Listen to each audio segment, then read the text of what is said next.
Ang problema noon at higit na problema ngayon ay ang korupsyon, hindi ang ating konstitusyon.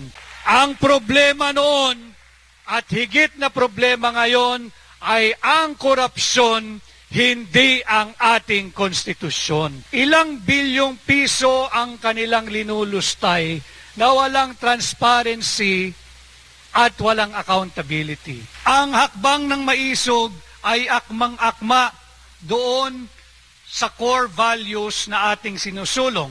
Yan po yung transparency, accountability, peace, and security sa pamunuan ng ating bansa.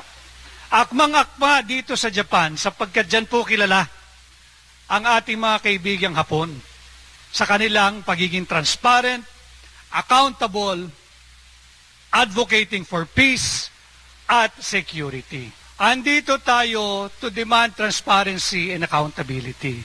Alam naman ninyo na napakarami ng paglapastangang ginagawa sa ating saligang batas.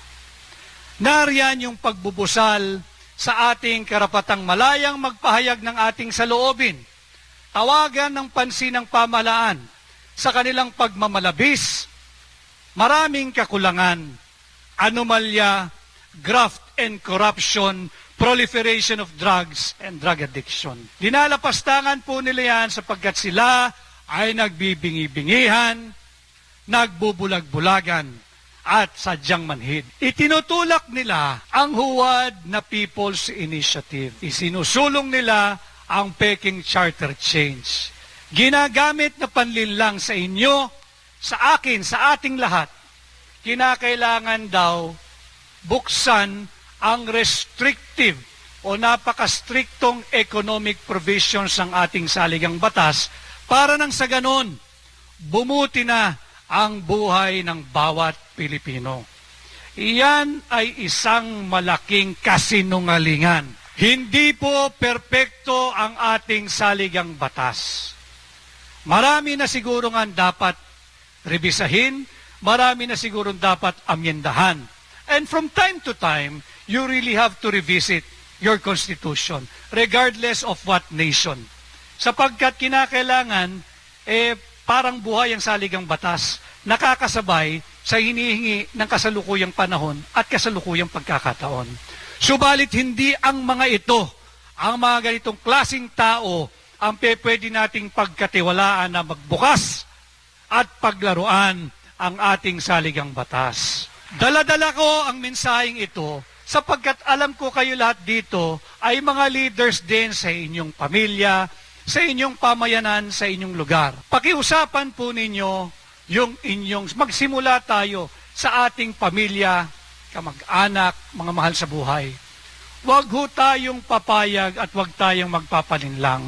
Kapalit ang halaga na ninakaw din naman ng mga nagbibigay sa kaban ng bansa upang sila ay pumirma doon sa panukalang buksan ang ating saligang batas gamit ang palilinlang na economic provisions lamang daw ang kanilang bubuksan.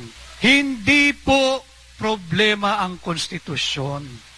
Kung gusto nilang umunlad ang bansa kagaya ninyo dito sa Japan, itigil nila ang talamak na graft and corruption. Ang problema noon at higit na problema ngayon ay ang korupsyon, hindi ang ating konstitusyon. Ilang bilyong piso ang kanilang linulustay na walang transparency at walang accountability.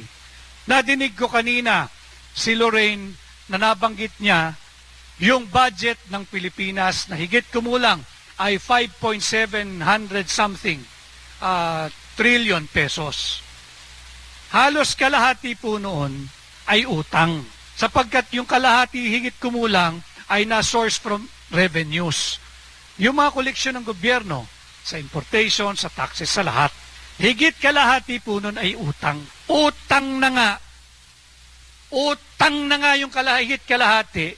Siningitan pa ng 800 billion na presidential pork barrel funds. At yung 800 na yon, inutang yon.